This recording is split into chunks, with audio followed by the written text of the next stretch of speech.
Meron sa Cool Pals siguro.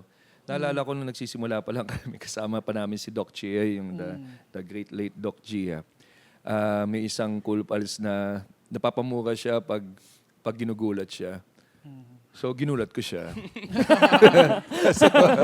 Ano siya? Parang napahiya siya. Na-trigger siya, So, na-trigger siya. na-trigger siya. So, parang in a way, parang I went overboard. So, minessage ko siya. Sabi ko, pasensya na, ginulat talaga kita. So, I felt that I needed to say sorry. Kasi parang inappropriate na siya. Kasi yung sa Cool Pals, minsan gaguhan ng mga magkakaibigan, tapos then someone is jumping in na hindi pa naman part ng circle na ganong klaseng gaguhan. Minsan, Nagugulat. na ano ko. Totoo, Oo, literal. na ano ko siya. So, may mga ganong moments that you have to say sorry.